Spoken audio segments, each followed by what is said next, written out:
Hello everyone, welcome to my another vlog. আজ বানাবো dahlia. তার জন্য প্রথমেই গ্রিন মুগ ডাল নিয়ে নিচ্ছি। এটা কিন্তু আধা ভাঙা মুগ ডাল।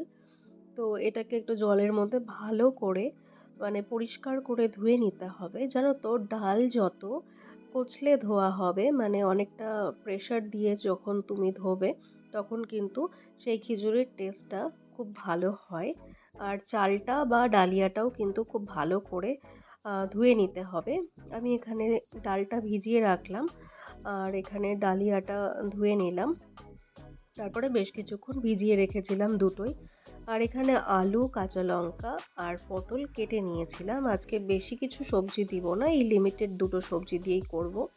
কড়াইতে অল্প একটু সরষের তেল দিয়ে নিলাম। তোমরা এখানে যদি সরষের তেল না দিতে চাও তাহলে ঘি দিয়েও করতে পারো। 1 চামচ ঘি দেবে, অসাধারণ টেস্ট হয়। তারপরে 5 ফোড়ন আর দুটো কাঁচা লঙ্কা ফোড়নে দিয়ে দিলাম। এইভাবে আমি ডালিয়াটা বানাচ্ছি। এটা কিন্তু বাচ্চারাও খেতে পারবে, বয়স্করাও খেতে পারবে। অনেকেই বলে ডালিয়া খেলে নাকি গ্যাস হয়ে যায়। আমার নিজেরও গ্যাস অ্যাসিডিটি সমস্যা আছে। এইভাবে বানিয়ে খেয়েও কিচ্ছু হবে না। আর পারলে গ্রিন মুগ ডাল দিয়ে করার চেষ্টা করো। তারপরে এখানে ডালটা সামান্য একটু ভেজে নিলাম। আর তারপরেই কিন্তু আমি ডালিয়াটা এখানে ছেড়ে দিচ্ছি। আমি খুব বেশি ভাজবো না, আর সবজি তো একদমই ভাজবো না। সবজি ভাজলে কিন্তু সবজির পুষ্টিগত মান একদমই নষ্ট হয়ে যায়। আর যেহেতু এটা একটা ইজি ব্রেকফাস্ট রেসিপি বানাচ্ছি, ছোট থেকে বড় সবাই খেতে পারবে সব রকম বয়সে, সেই কথা মাথায় রেখেই কিন্তু আমি সবজিটা না ভেজেই দিয়ে দিলাম। আমি তো এইভাবেই শর্টকাটভাবে করি। একটু বাদাম দিয়ে দিলাম, তারপরে একটু হলুদ অ্যাড করলাম। আর লবণটা কিন্তু অনেকটা পরে অ্যাড করব। হলুদ দিয়ে আগে ভালো মতো কষে নেব। হলুদ যদি পরে দিই তাহলে কিন্তু হলুদের একটা গন্ধ হয়। তাই জন্য হলুদ দিয়ে আমি ভালো মতো কষিয়ে নিলাম। তারপরে আমি লবণটা দিচ্ছি। তোমরা যদি চাও লবণটা একদম পরে অ্যাড করতে পারো।